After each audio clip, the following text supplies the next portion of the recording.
Huge thanks to these stores and teams for sponsoring my trip to ARG Nationals. It's a really awesome opportunity. I wouldn't have been able to do it without the help of these guys. So please go down to the description, find the links, check them out, show them some love. I'd really appreciate it. These guys all put in a lot of work to help get me there. So I'm really appreciative of it. So with that, let's get on to the content.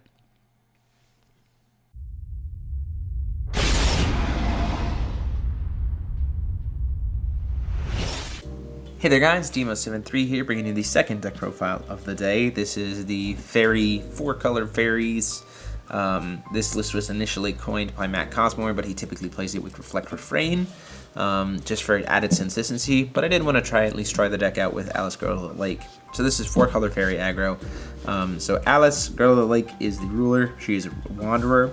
J-activate of pay 8, and you can pay 1 less to pay the cost for every Fairy you control. So you can flip her for 0 if you manage to get a ton of fairies out on the board. And then she flips over to Alice Fairy Queen. This is the Uber version of her. I'll let you check that out.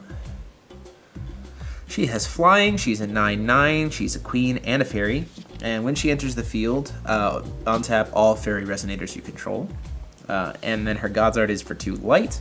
You can call Excalibur out from the deck and give your entire side of the field a +2/+2 until the end of the game. So it's not the best. I mean, it's awesome if you're going to kind of use her as a finisher, like swinging with all your fairies, untap, swinging with all your fairies again to finish things off, especially if you can make her God's Art free that turn and get the big pump. But I mean, she's not amazing. If you guys can build around her, feel free to let me know. I would love to see it. I just think honestly that kind of Reflective Refrain is better for this, for consistency's sake. But we tried it out, and let me know what you guys thought about it. So stone content, we do 4 of the Fairies Memoria. So when this card comes into play, you have to reveal a fairy, otherwise it comes into play tapped.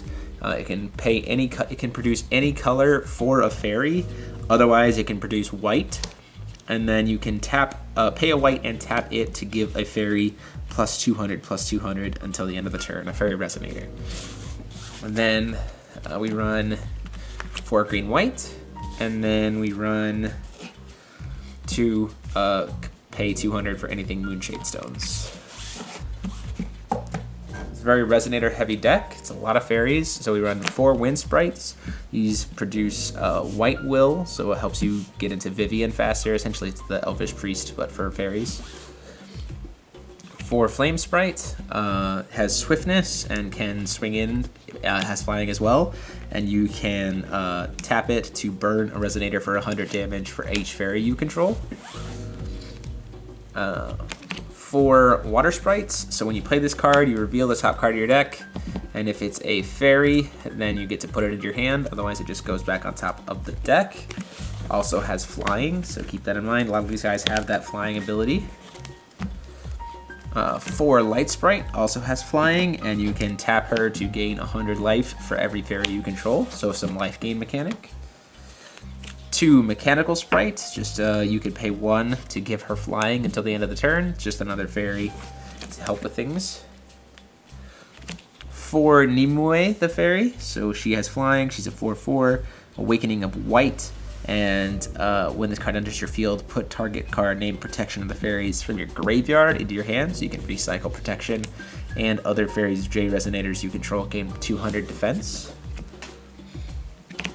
3 Elaine the Fairies. Elaine is exactly like Nimue, except she bumps up attack instead of defense, and she searches your deck for a card named Protection of the Fairies and put it into your hand.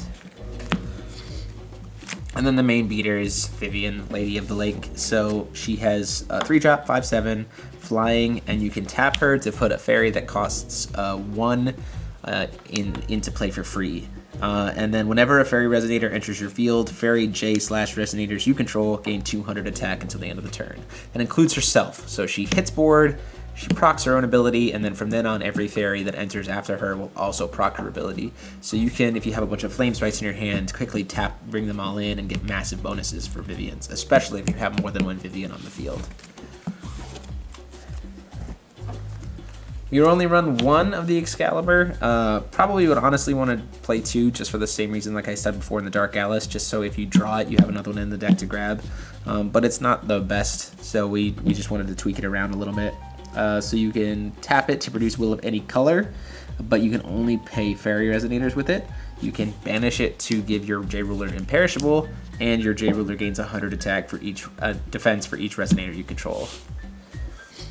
Spell-wise, for protection of the fairies, it essentially becomes a free card against any of your fairies, which is good, giving them 200, 200, and you can banish it to prevent the next damage that would be dealt to target Resonator. 2 Grand Cross, remove target addition or Resonator that has or shares the highest attack from the game. As long as your J-Ruler is Alice the Fairy Queen, you can pay 2 less light to play its Godsart ability. So it's spot removal that also at the same time makes your Godsart free. 2 Xeex for spell canceling and field pumps, and 2 Sprint of the Beast Ladies for the sake of being able to rush in and finish off the game with all those flyers and evasions. So there you have it, guys. That is the list. Let me know what you think about it in the comment section down below, what you would change, what you would do different. And comment and subscribe and like the video as always. And until next time, this is DMO73 signing off.